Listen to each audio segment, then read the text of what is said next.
ఆనందరామయ్య గారు లాంటి వారిని మీ తెలివితేటలతో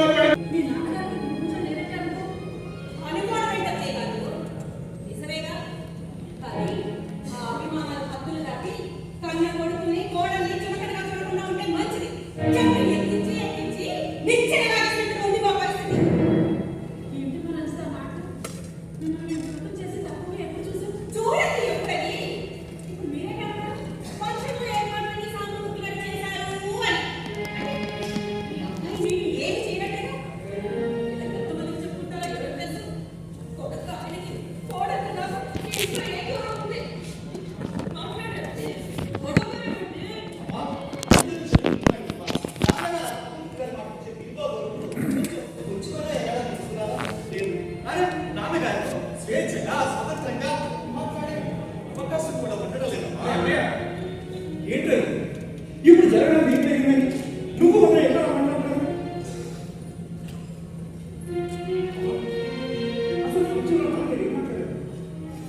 మీ నాన్నగారు ఏం మాట్లాడినా ఏం చేసినా అంతా మీ క్షేమం కోసమే చేస్తారు. జీవితంలో ఎన్నో కష్టాలు కలిసి ఎన్నో శ్రమని అనుభవిస్తూ ప్రయాణం చేశారు. ఎన్నో ఇబ్బందులు ఎదుర్కొన్న శ్రమ చేసి మీ నాన్నగారు అసలు ఈ విషయాలన్నీ మీ చిన్నప్పుడే నేను మీకు చెప్పకపోవడం చాలా గొప్ప చేశాను. మీ నాన్నగారి మాటల్లో ఆంతర్యాన్ని అర్థం చేసుకోవడానికి ప్రయత్నించి అపార్థం చేసుకోవాలి. అర్థం చేస్తున్నాను. తండ్రి సంపాదనపై ఆధారపడి బతుకుతున్న వాడిని స్వశక్తితో బతకాలని ఇదేగా నాన్నగారు పదే పదే చెప్పేది. ఇదే విషయాన్ని ఫంక్షన్ లో మన బంధువులు అందరి ముందు చెప్పాలా? ఆయన అందరికీ చెప్పింది నాతో చేయగా నేను చాలా అవమానంగా ఫీల్ అయ్యాను.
ఇంత షార్ట్ టైంలో మనీ పెట్టి సెటిల్ అవ్వాలంటే నాన్నగారు కూడా కాస్త టైం ఇవ్వడం మంచిది.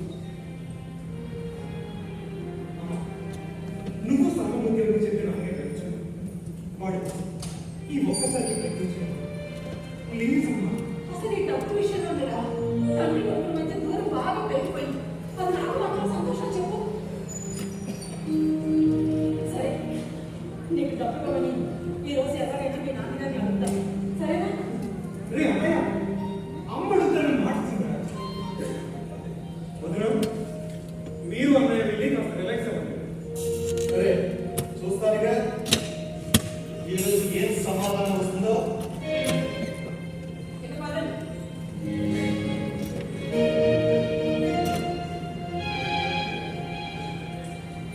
చూసావా రాజేష్, మీ అన్నయ్య వదిన ఎలా మాట్లాడుతున్నారు?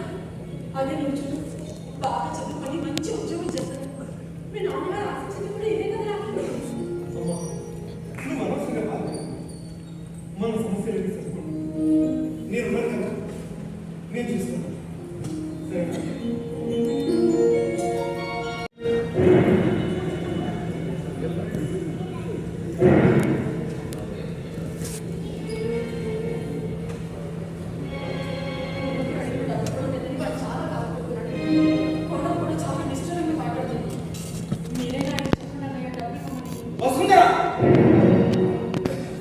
ఈ విషయంలో ఎవరి మాటలు వినే ప్రసక్తి లేదు.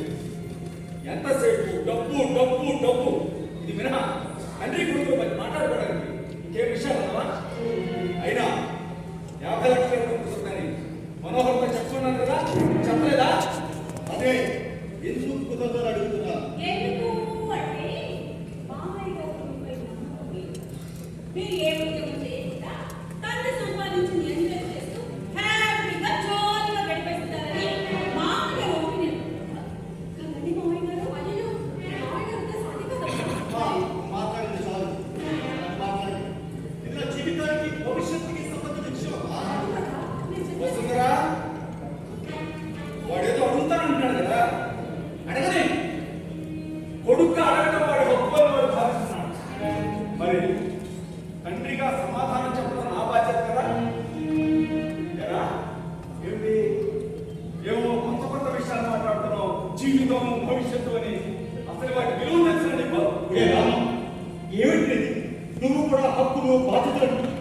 అబ్బాయి ఏదో ఆవేశంలో ఉన్నాడు.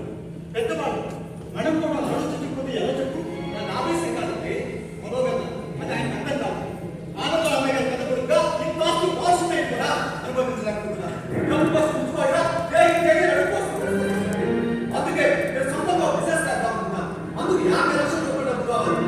చెప్పండి నాన్న, ఆ 50 లక్షల రూపాయల డబ్బు మీరు ఇస్తారా లేదా?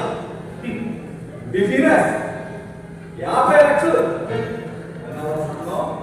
వాడు ఈ ఆనందరాయ కొడుకు కాకుండా స్వతంత్రంగా ఎదుగుతాడట. నేను కోరుకునేది అదే అని అందుకు నన్ను డబ్బు ఇవ్వడం ఏం బాగోలేదు. ఎలా? నేను డబ్బు ఇస్తే దాంతో నువ్వు వ్యాపారం చేస్తావు. అది నీ తెలివితేటలతో దాన్ని నన్ను నమ్మమంటావు. ఇది జరిగే పని కాదుగానే వదిలే. మరి మామయ్య గారు, అంత వెటకారంగానే వీరంగానే మాట్లాడారు. పరిగెత్తే మనం చూస్తుంటే ఆశీర్వాదం లోపం అని దేవి అని ఏం చక్కగా ఎంత చుట్టంగా చూస్తున్నారు. అసలు ఈ అమ్మాయి గురించి మీరే అర్థం చేసుకునే ఎలా ఉంది? ఈ ప్రశ్న సమాధానం మీ ఆయన అడిగిన బాగా చెప్పారు. గతంలో ఏదైనా మీరు రక్షిస్తే ఏం వెనక పెట్టాడో వాడాడు. ఎప్పుడో ఏదో పొరపాటు జరిగిందని మళ్ళీ అలాగే జరుగుతుంది అని అనుకుంటే అలాగండి. చూడండి సార్, మన పెళ్లి కాకుండా ఒక బిజినెస్ స్టార్ట్ చేస్తానంటే నాన్నగారు 10 లక్షల రూపాయలు ఇచ్చారు. నేను చాలా సీరియస్గా ట్రై చేశాను. పార్ట్నర్స్ తగ్గుతుంటారు, బిజినెస్ ఆగిపోయింది. మరి నేనేం చేయను? చూడు మన 10 నిమిషాల్లో 10,000 రూపాయలు అవలేదుగా ఖర్చు పెట్టేసినందుకు అదే 10 నిమిషాల్లో 10 రూపాయలు మనం సంపాదించే ఆలోచన చేయలేదు. ఎందుకు ఏమిటి అని ఎప్పుడన్నా ఒక క్షణం ఆలోచించా? లేదు, నువ్వే కాదు నీలాంటి సంపాదించడం చేతగానే కొడుకులా ఆలోచించారు. ఎందుకంటే వెనుక నాలాంటి సంపాదించే పనులు ఉంటారుగా. ఏం చేస్తాం? భరిస్తాం. తమరు మహారాజశ్రీ కొడుకులు కదా. అప్పుడు మీరు ఈ కాలం లేదు. 19లో ఉన్నది మన కాకపోతే ఎవరు చూస్తారు చెప్పండి? ఏదేమైనా వాడి జీవితం వాడి చేతిలోనూ చేతల్లోనూ ఉందనే సత్యాన్ని గ్రహించేంత వరకు మనమే కాస్త సర్దుకోవాలి. చెల్లెమ్మ చెప్పిన దాంట్లో వాస్తవం. తండ్రిగా నీ బాధలను అర్థం ఇది అర్థం చేసుకోవడంలో మనోహరంలో కూడా లోపం ఉంది. అయినా నీ ఒక్కసారికి డబ్బు ఇస్తే బాగుంటుంది. అదే ఆలోచించరా? నాన్నగారు, నేను మీకు చెప్పినంత వాటి కాదు కానీ ఈ ఒక్కసారికి అదే మంచి. ఆహా, ఒకసారి ఆలోచిస్తున్నాను. నువ్వు కూడా నాకు చెప్పేటంత అయిపోయారా? సరే, అందరూ అయిపోయారా? ఇంకేమన్నా ఉన్నారా? ఉంటే నిలబెట్టని ఆడవచ్చు. చూడండి మామయ్య గారు, నేను ఇంటికి కోడలుగా వచ్చింది ఆదిత్యరామయ్య గారి కోడలిగా ఆ హోదా గౌరవం పొందాను. ఈ ఇంటికి వారసురాలు అవుతాను. ఇది తప్పేలా కూర్చోండి. దీనికి ఇంత రాకుండా ఎందుకు? చూడండి, మీరు పెద్దగా చేసుకుని డబ్బు ఎప్పుడు ఇస్తారో త్వరగా చెప్పండి. ఇంకా నా మొహం చూస్తూనే ఉంటావే? పద!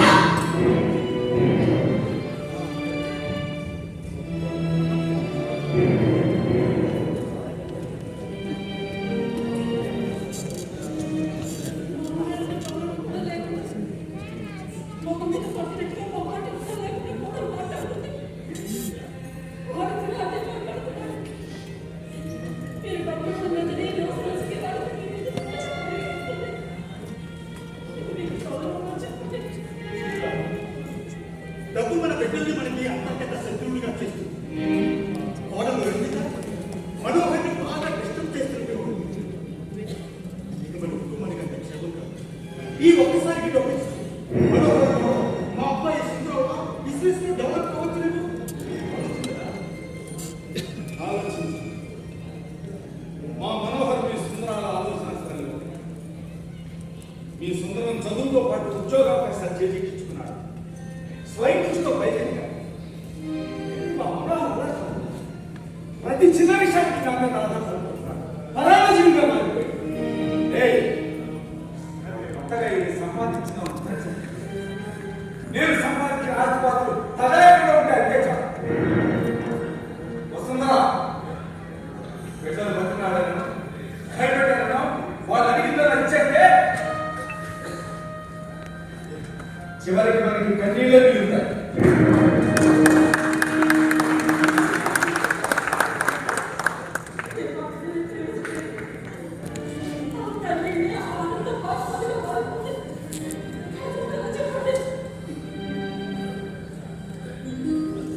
ఎంతైనా తల్లిని కదా, మాతృ హృదయం ఎప్పుడు బిడ్డల పక్షానే ఉంటుంది.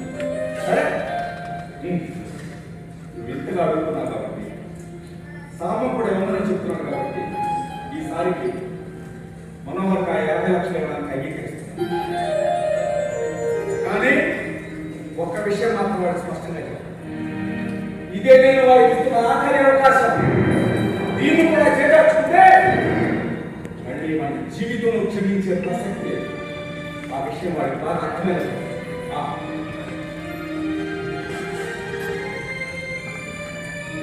చూడండి, అప్పుడు నేను తీసుకునే నిర్ణయం చాలా తీవ్రంగా ఉంది. ఆ విషయం వారికి బాగా అర్థమైనది.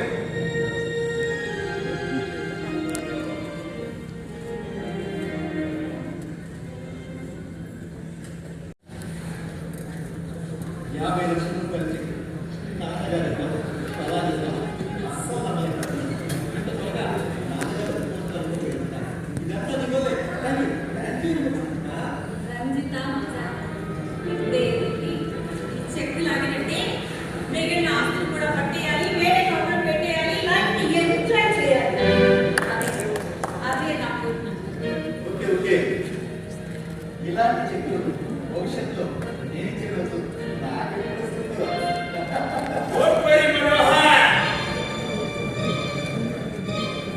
ఈ ధనుష్కో డీప్ బ్రేకింగ్ న్యూస్ అంటాడు. ఉనికి రాడు, పక్కా ప్లాన్ తో వస్తాడు. ఇప్పుడు పక్కా ప్లాన్ తో ఇలాంటి చెక్కులు ఎన్నో నువ్వే ఇచ్చేలా చేస్తా. ఓకే సార్,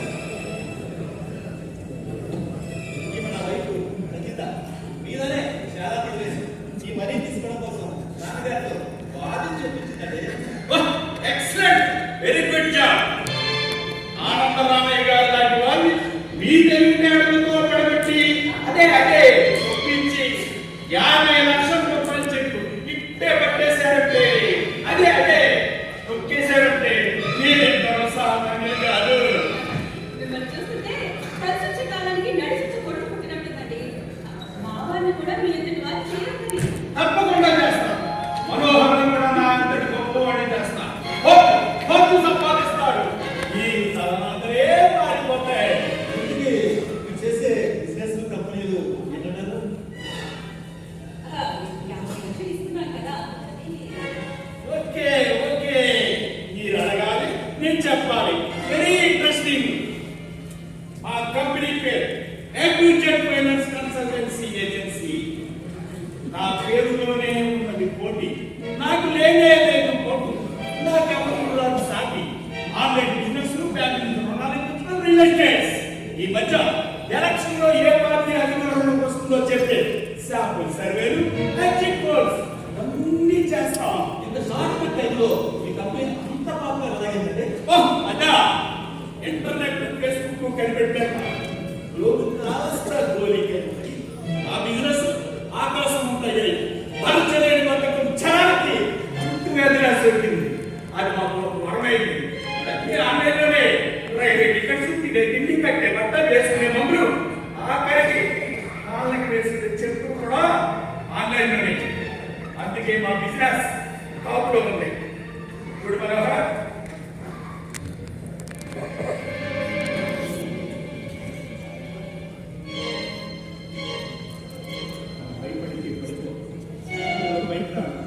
ఎలా సంపాదించమన్నది కాదు, ఎంత సంపాదించమన్నది ముఖ్యం. ఇది బాగా గుర్తుపెట్టుకో. సంతకం చేయండి.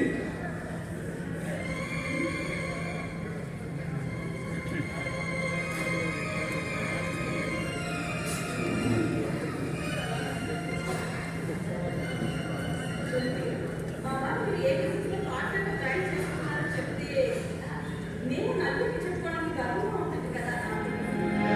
అది మా బోర్డ్ ఆఫ్ డైరెక్టర్స్ డిసైడ్ చేస్తారు. నాకు క్లైమేట్ అయింది. సార్ వినండి.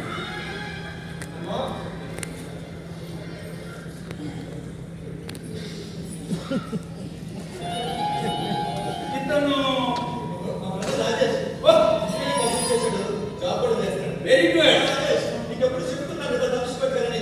మీరే కంపెనీలోనే నాకు పార్ట్నర్షిప్ ఇచ్చారా? అవును. Congrats sir. చూడండి సార్, మా అమ్మాయి మీ మీద చాలా ఆసక్తి పెట్టుకుంది. మీరే మీకు మంచి లైఫ్ ఇవ్వాలి. నీకు కూడా ఇస్తా life. Okay Vasundhara!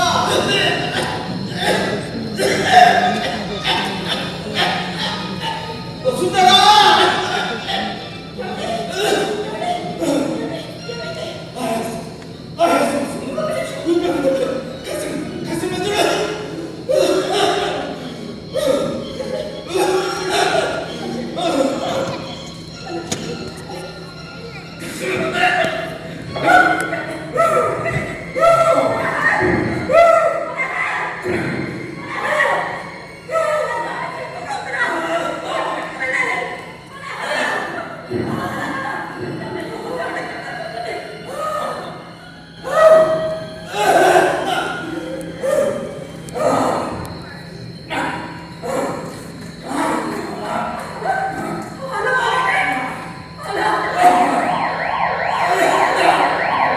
Please Rajitha, ఒక్కసారి హాస్పిటల్ వెళ్ళి నాన్నగారు చూసొద్దాం రజిత. చూడండి ఒకసారి హాస్పిటల్ ఇంకా చాలు. పదే పదే నన్ను హాస్పిటల్ రమ్మనండి. హాస్పిటల్ వాతావరణమే నాకు ఎలర్జీ. అయినా మీ నాన్నగారు ఒకసారి చూశాను. అవును, మీ అమ్మగారు ఆ సాకుగా ఉన్నారా? వాడు ఎదురు చూసుకుంటారు. మీరు కూడా మధ్య మధ్య వెళ్తాం. నాన్నగారిని హాస్పిటల్ జాయిన్ చేసి చాలా రోజులైంది. ఒక్కసారి అంటే ఒక్కసారి వెళ్ళి చూసొచ్చాం. మళ్ళీ ఒకసారి వెళ్ళి చూసొస్తే బాగుంటుంది. మీ అమ్మగారు అప్పుడు వెళ్తాం. సరే, మీ ఇష్టం. నాన్నగారు క్షేమంగా ఇంటికి వస్తే బాగుంది. అంటే మీ నాన్నగారు క్షేమంగా ఇంటికి వచ్చేస్తారట కదా? వస్తే మంచిదే కదా. ఏంటి మంచిది? అటు నుంచి అంటే బయటకు పోతే ఈ ఆస్తి అంతా మనదవుతుంది. లేదనుకో తర్వాత నాకు పోతుంది. తర్వాత మారిపోతాయి. ఏం చెప్పారు మేడం గారు? Very good point. నిజమే, మనిషి అకస్మాత్తుగా పోతే ఆస్తి మనం చేజిక్కించుకోవచ్చు. ఇది ఈజీ. అదే బ్రతుకుంటే కొంచెం కష్టం. మీ నాన్నగారు హాస్పిటల్ నుంచి తిరిగి వచ్చాక ఆ వస్తే మాట ఆస్తి మొత్తం సమాన వాటాలుగా రాయమని అడగండి. కొడుకు చేతి పెట్టుకోను సామెతలతో మీరు వ్యూహం పనండి. Come here. ఓకే ఇది అసలు పాయింట్ వస్తుంది. ఆవు ఎక్కడ తిరిగితేనే ఇంటికి వచ్చి పాలిస్తే చాలు అన్నట్టు ఈ నాన్నగారి ఆరోగ్యం ఏవైతే మనకెందుకు మనకు రావడానికి ఇదే ఇంత సడన్ గా ఇచ్చారు. ఇది న్యూస్. కలుసుకుంటే కానీ వచ్చి రాక రేటింగ్ చూసుకొని వస్తారు. నాకు ఇప్పుడు అర్జెంటుగా ఓ 10 lakhs కావాలి. చిన్న ఫైనాన్షియల్ అడ్జస్ట్మెంట్. ఎందుకంటే 10 లక్షలు మన దగ్గర ఉండి 2 లక్షలు అప్పు చేసి ఇల్లు కడితే మనమే గృహప్రవేశం చేస్తాం. అలా కాకుండా 2 లక్షలు మన దగ్గర ఉండి 10 లక్షలు అప్పు చేస్తే ఇంటి వాడు అప్పుల పాలవుతాడు. అప్పించి నాలాంటి వాడు గృహప్రవేశం చేస్తాడు. రేపు నేను అదే చేయబోతున్నాను. మీరు 10 లక్షలు ఇస్తే ₹1,00,000 ఇల్లు నా సొంతంగా పోతుంది. అదే మన సొంతంగా పోతుంది. వారం రోజుల్లో తిరిగి ఇచ్చేస్తా. మీరు చెప్తుంది బాగా ఉంది, కానీ అంతవరకు ఉంటుంది. క్యాష్ లేకపోయినా చెక్ ఉంటుంది కదా. నా దగ్గర ఉంటుంది. మీ నాన్నగారి దగ్గర ఉంటుంది కదా. అంటే ఆయన మాకు తీస్తారండి. ఆయన ఎవరు? మనమే తీసుకుంటాం. అవసరమైనంత రాసుకుంటాం. చెప్తుంది అసలు ఏం అర్థం కావట్లేదు. నీకు అర్థం కాదులే. చూడండి మేడం గారు, ఇంట్లో ఎవ్వరూ లేదు. మీ మామయ్య గారు హాస్పిటల్ నుంచి తిరిగి వచ్చాక ఆ బెడ్రూమ్ లో చెక్కు బుక్కు ఒక్క చెక్కు సంతకం చేసిందైనా పర్వాలేదు. చెక్కు ఎన్ని సర్దేసుకోవాలి. ఓకే, ప్రాబ్లం ఏం రాదా? ప్రాబ్లం రాదు. డబ్బు వస్తుంది. ఏ వద్దా?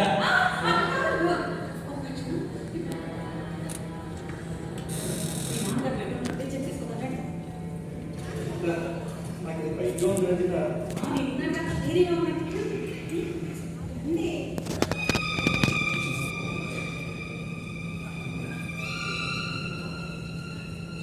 హలో, నేను వచ్చిన పని సక్సెస్ ఈ వ్యూహం సూపర్. మళ్ళీ చేస్తాం. Okay,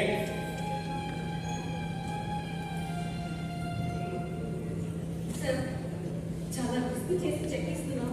very good, very good. మీరు ఇచ్చిన దానికి రెట్టింపు ఇస్తాం, నన్ను నమ్మండి. ఓకే,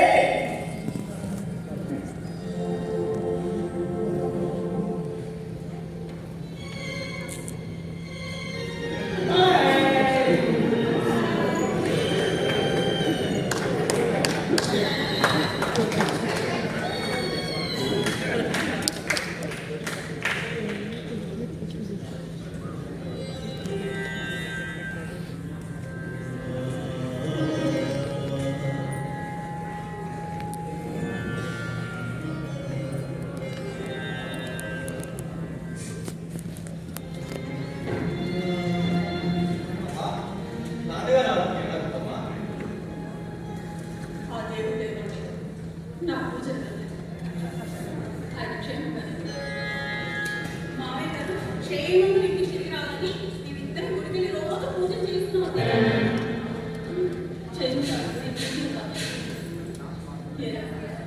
మీ నాన్నగారిని చూడడానికి మరి హాస్పిటల్కి రాలేదు. మరి ఇంత స్వార్థంగా తయారయ్యేవంట. ఆడతారా అక్కడ హాస్పిటల్లో అత్తయ్య గారు ఒక్కరే ఉన్నారు. ఎన్ని ఇబ్బందులు పడుతున్నారు. ఒక్కసారి వెళ్ళి చూద్దామని నేను అనిపించలేదా? మీ నాన్నగారిని వేసి ఈర పెట్టిన క్షణం నుంచి నేను ఎంత మనోవేదన చూపించాను. సమయానికి సాగుతూ తన ఇంట్లో సరిపోయింది. లేకపోతే మీ నాన్నగారు అవ్వాలి.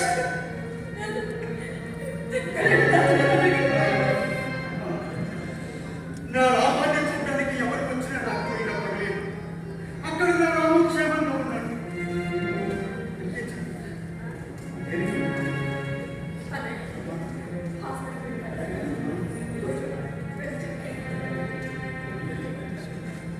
మనోహర్, రాజేష్ ఎన్నిసార్లు ఫోన్ చేసినా అవుట్ ఆఫ్ కవరేజ్ ఏరియాలో వస్తుంది. ఎక్కడికి పోయినాడు? నువ్వు కానీ మాట్లాడేవా? ఏం ఫోన్ చేయలేదంటే ఎక్కడ ఉన్నాడో కూడా నాకు తెలియదు. ఎక్కడున్నాడో తెలీదా? ఎన్నిసార్లు ఫోన్ చేసినా అదయ్య అమ్మా అమ్మా మీరు చెప్పి కనిపించలేదు. ఎక్కడికి అదే నాకు అర్థం కావట్లేదు. చెప్పుకోకుండా కానీ ఆయన పక్కన చేస్తే చెప్పకుండా కనిపించలేదు. నేను పక్కన హాస్పిటల్లోనే ఉన్నాను. మరి ఇంట్లో పెట్టి చెప్పి వెళ్ళారంటే నువ్వేమో చెప్పి చూసావా? అమ్మా, నీకేనా తప్పిపోయిందా? నేను చెప్తలేదు. అనుమానిస్తున్నావా? చూసారా? ఆ అబ్బాయి గారు ఎంత మాట అన్నాడు. మొన్నటి వరకు అవమానించారు. ఇప్పుడు అనుమానిస్తున్నారు.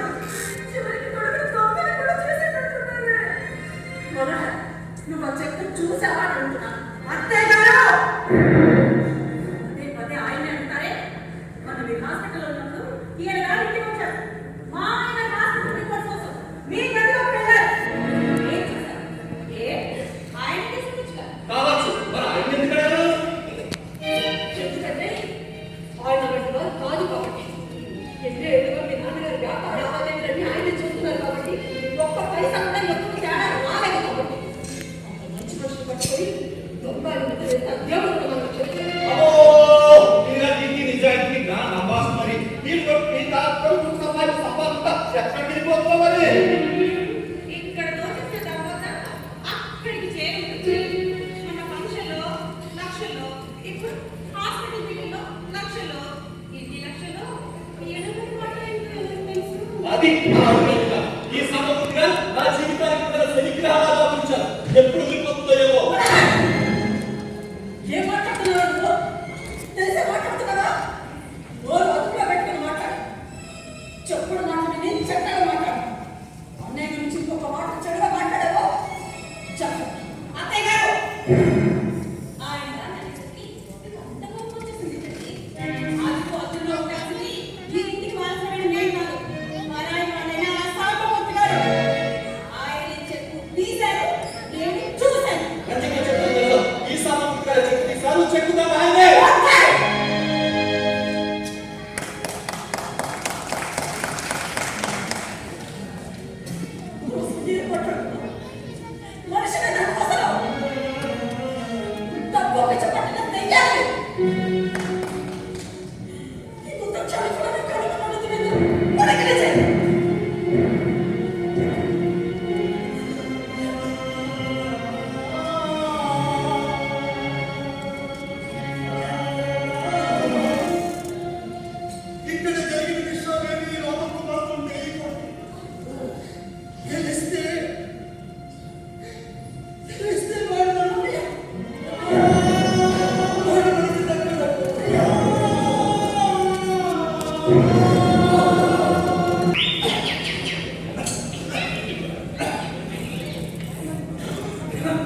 ఏమన్నా?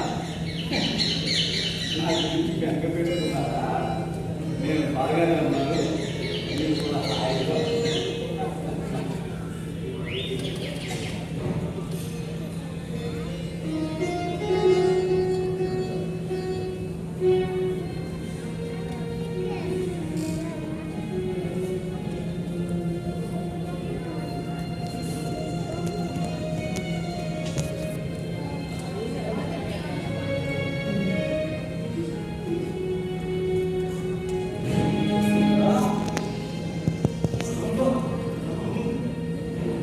మళ్ళీ ప్రాణాలతో ఇంటికి తిరిగి వస్తాననుకోలేదురా.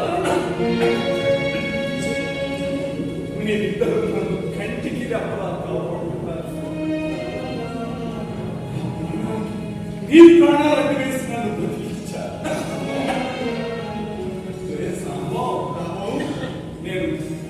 నేను నీ రుణం ఎలా తీర్చుకోగలరా?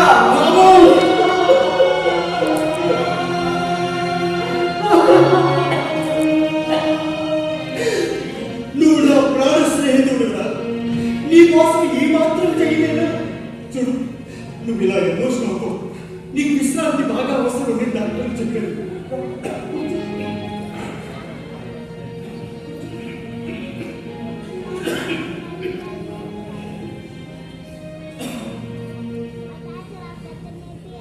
బాధ్యతగా ఉండాల్సిన కొడుకులు తప్పించుకుని తిరుగుతున్నారు. ఈ సాగుపడ్డాన్ని ఉన్నంతవరకు మనకి ఏం పర్వాలేదండి.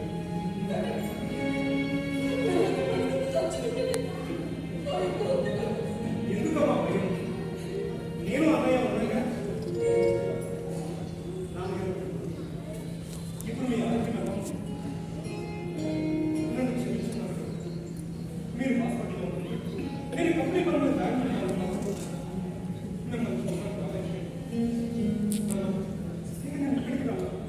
మీతో అత్తయ్య గారు, అత్తయ్య గారు, మామయ్య గారు, చేశారు. మామయ్య గారు, మీరు క్షేమంగా ఇంటికి రావాలని ఇద్దరు గుడికి పూజ తెచ్చుకున్నామండి. ఇదిగో, ప్రసాదం. డాక్టర్, మీరు హాస్పిటల్లో ఉన్నప్పుడు ఇక్కడ మేము ఎంత టెన్షన్ పడ్డామో తెలుసా అండి?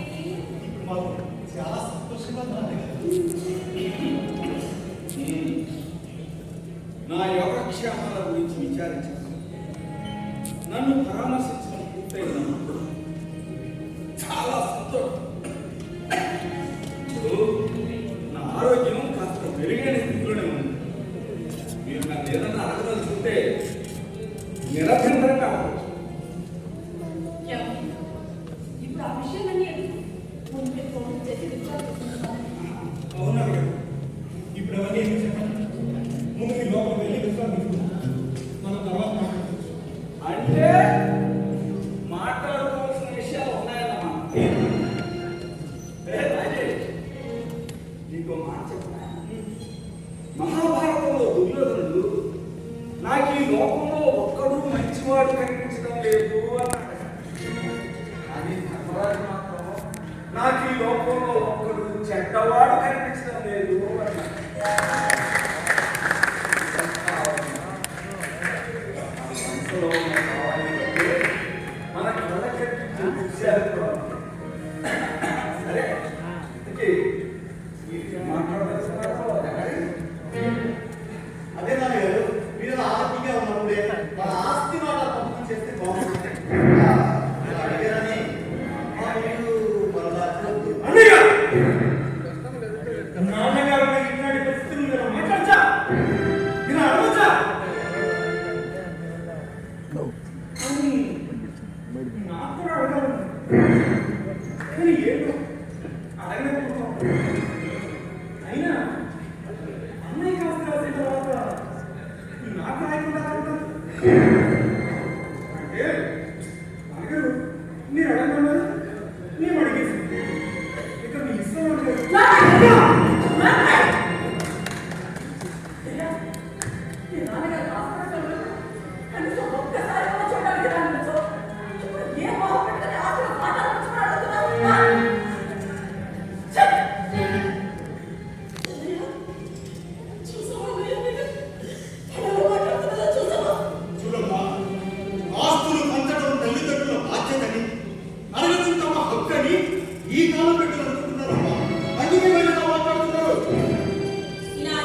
బిడ్డలు ఎంతగా అల్లలాడిపోతున్నారో చూసావా?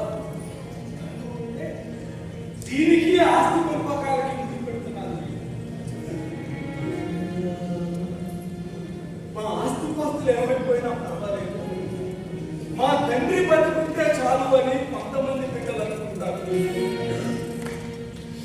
మా నాన్న ఏమైపోయినా పర్వాలేదు, ఆస్తి పంపకాలు జరిగితే చాలు అని నా బిడ్డలు అనుకుంటారు.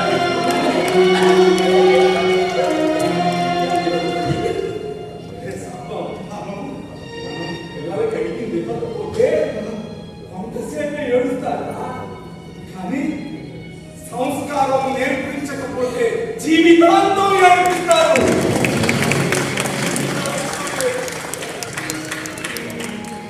నేను నా బిడ్డలకి అనుబంధం, ఆత్మీయత, సంస్కారాలు నేర్పలేకపోయాను.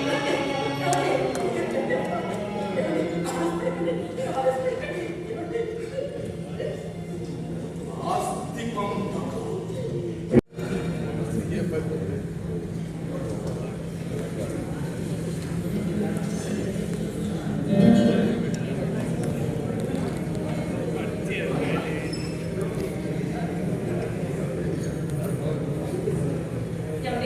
మీ నాన్న రాకపోతే ఏం చేద్దామని చాలా టెన్షన్గా ఉంది. నాకు టెన్షన్గా అనిపిస్తా. ఈ రోజు కోసం ఎన్నో రోజులు ఎదురు చూస్తున్నాం. ఆ బతుకున్నది అనుకున్నట్టుగా జరిగితే మరీ అంత సంతోషపడిపోకండి. నాన్నగారి విషయాల కోసం మనం గుడి ముందు తెచ్చగలరా ఆ రోజు చేస్తున్నట్టుగా ఉంది. అసలు ఆస్తి పంపకాలు ఏం చేశారు, ఎలా చేశారు ముందు అసలు తెలుసుకోవాలి కదా. సమాధానం తెచ్చుకోవాలా? ఎందుకు పనికిరాని సమాచారా? నేను అస్సలు పట్టించుకోను. నాకు కావాల్సింది ఆస్తి అంతే. వచ్చేసారు. రండి మామయ్య గారు, రండి.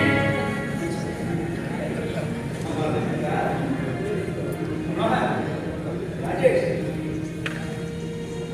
మీరంతా ఆస్తి పంపకాల కోసం ఆపుతలేదు.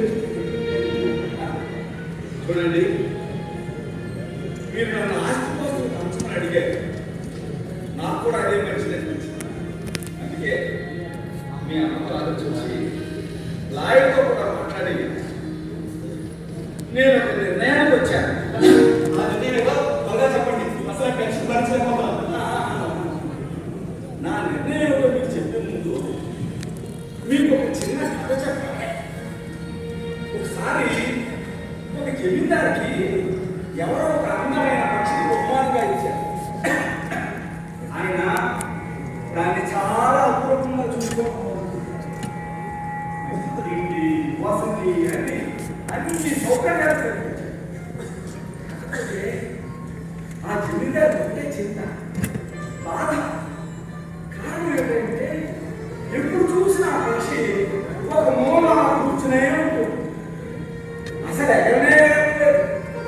అయ్యో, ఏం జరిగింది కానీ ఆ జమీందారు ఎంతో మంది వైద్యులు పిలిపించారు. ఎంతో మంది వైద్యులు వస్తున్నారు, వైద్యం చేస్తున్నారు, పెడుతున్నారు. కానీ సంక్షిప్త పరిస్థితులు మాకు మార్పు. చివరగా రైతు వచ్చింది.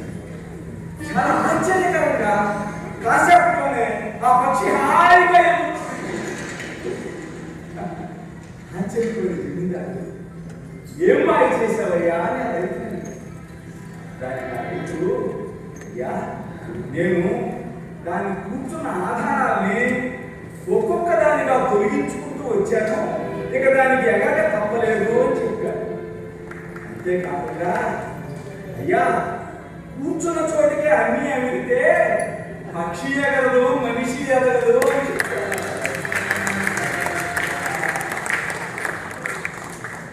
నాకు ఈ కథలోని నీకు బాగా నచ్చింది. అందుకే ఈ కథలో పక్షి లాంటి వాడు మీరైతే ఆ రైతుని నేను కావాలనుకుంటున్నాను.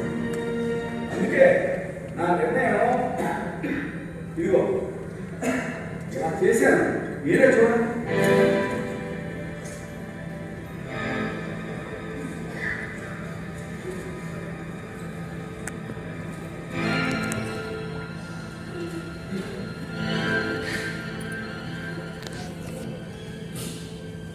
అమ్మా, ఏంటమ్మా ఇది?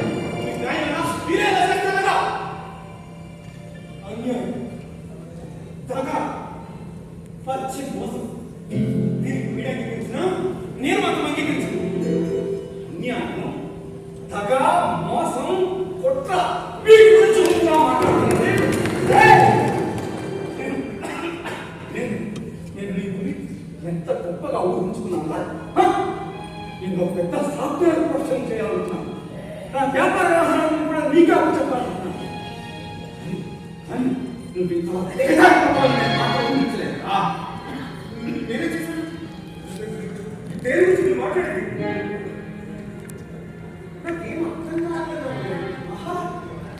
ఇప్పటికి కూడా ఎంత గొప్పగానే నువ్వు ఒక పచ్చి మోసగాడిగా మారిపోయావు. అంతర్గత శత్రువులా మారి శత్రువులా పొందావు. కలుసుకోవడంతో చేతులు కలిపి అతని ద్వారా సొంత అన్న దగ్గర 50 లక్షలు పుట్టాయో ఇప్పుడు వస్తుందా? ఏమండి మీరు చెప్పండి? డబ్బు కోసం మన రాజేశ్వరి నిజానికి దిగజారిపోయాడా? నేను చెప్పేది నిజమేనా? నిజమే వస్తుందా? నిజమే. ముందు నేను కూడా నమ్మలేదు.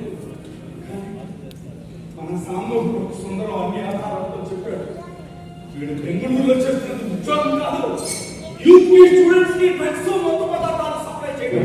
వీడు ఒక వచ్చి తాగుబోతు వ్యభిచారి, ఉద్యోగాల పేరుతో అమ్మాయిలను ఎడవేసి వాళ్ళతో వ్యాపారం చేస్తున్న ట్రాప్లు. అన్ని అవసరాలతో విలువ లేకుండా బతుకుతున్న నీచుడు. బెంగళూరులో పోలీసులు కూడా అరెస్ట్ చేశారు.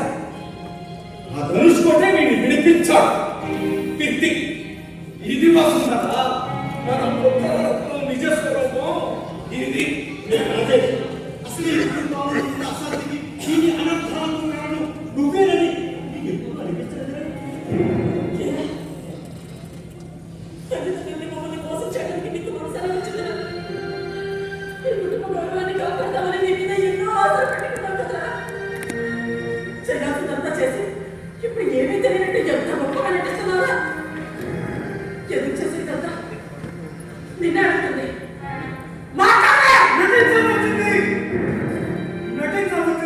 నటించాలి.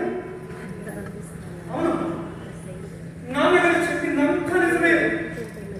నేను డబ్బు కోసమే బతుకుతాను, డబ్బు కోసమే చేస్తాను. అవును, నాకు డబ్బే కావాలి.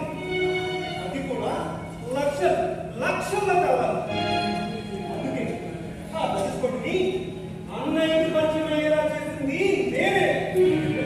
అవునమ్మా, ఆ తెలుసుకొని నేను ఒక్కటే అయితే తమ్ముడు అయితే తెలుసుకొంతో కలిసి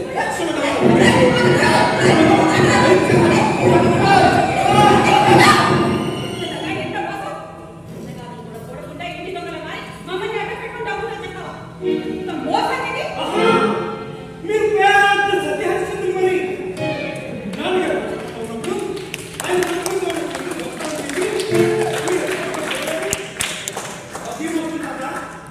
మాట్లాడే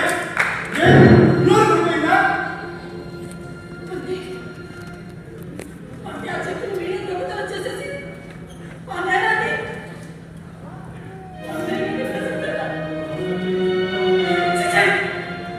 చివరికి ఎంత నీచానికి దిగజారిపోయారు.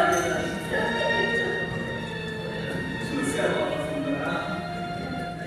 మనం బతుకుండగానే మన కన్న బిడ్డలు మన కళ్ళ ముందే కొట్టుకునే స్థితికి చివరికి ఇంటి దొంగలుగా కూడా మారిపోయింది. అంటే దానికి కారణం ఏంటో తెలుసా? మనం సంపాదించిన ఆస్తి పాస్తులు.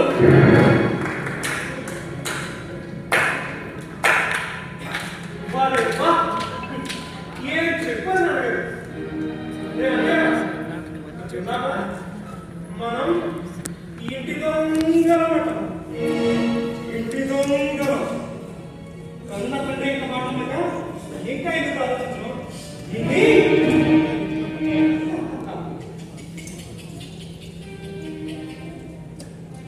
ఇప్పుడు కాదు, ముందు జరగాల్సిన ఆస్తి పంపకాల గురించి తెలుసుకుందాం. చూడండి అన్న, న్యాయంగా చట్ట ప్రకారం మాకు కావాల్సిన ఆస్తి పంపకాలు మా వాళ్ళకి ఇచ్చేయండి. న్యాయం గురించి మీరు మాట్లాడుతున్నారా? మీ సంపాదించి ఆ జన్మాంతం మిమ్మల్ని పెంచి పోషించాల్సిన బాధ్యత తల్లిదండ్రులేని ఏ చట్టం న్యాయస్థానం చెప్పలేదు. తండ్రి సంపద వారసత్వంగా కొడుకులు కాక మరి ఎవరికి వస్తుందండి? వస్తుంది, ఆస్తి వస్తుంది. ఇప్పుడు మా నాన్న నాకు ఇచ్చినప్పుడు వస్తుంది, మీ నాన్న మీకిస్తే వస్తుంది. మా నాన్న నాకు ఎక్కడ కష్టించాడు. ఈ ఆస్తి మొత్తం నా కష్టాలు, నా బాధ్యత. నేనేమైనా చేసుకోవచ్చు, ఎవరైనా తెచ్చుకోవచ్చు, చివరికి దానం చేయవచ్చు. అడిగా హక్కు మీకు ఎవరికి లేదు.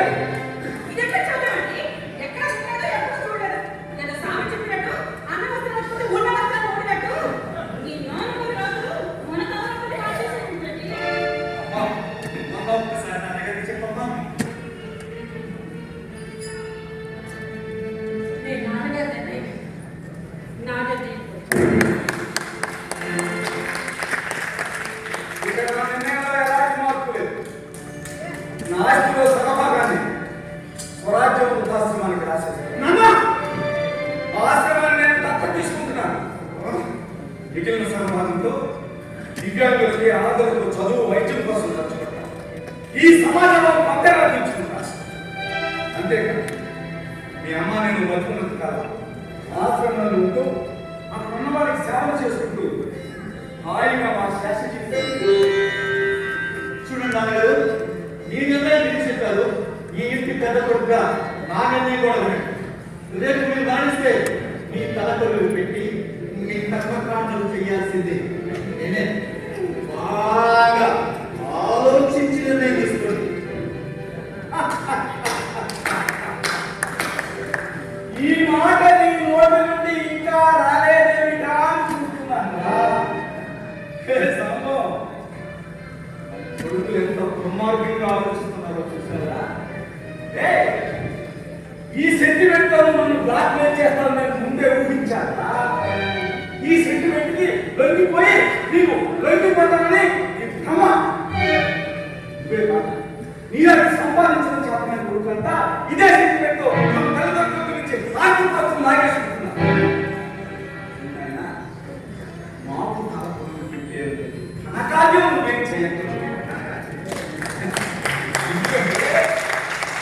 మీ అమ్మాయి మా నాన్న మా ఇద్దరు దేహాలు మెడికల్ కాలేజీ స్నానం చేసి మా పని కూడా ఏంటంటే నువ్వు ఉండి లేనట్టు.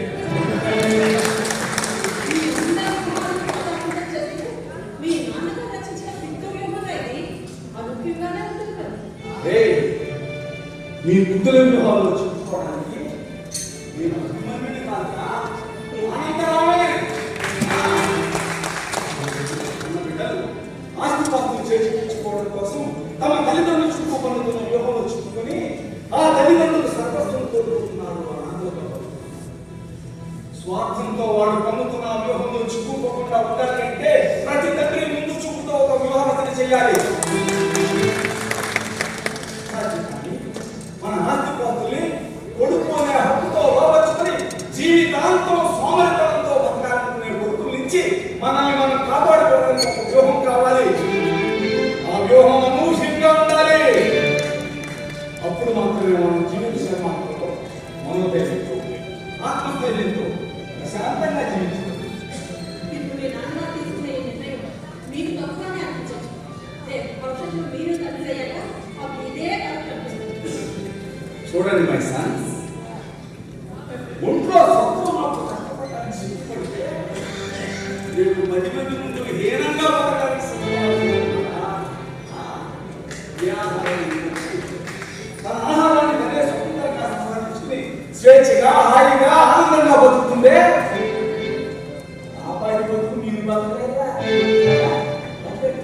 కష్టపడి చేసి స్వతంత్రంగా బతకకుండా ఆనందంగా మీరు ఇక్కడి నుంచి నీ జీవితం నీది, మా జీవితం మాది. వసుంధర, ఈ క్షణం నుంచి మనం కొత్త జీవితాన్ని ప్రారంభించాలి.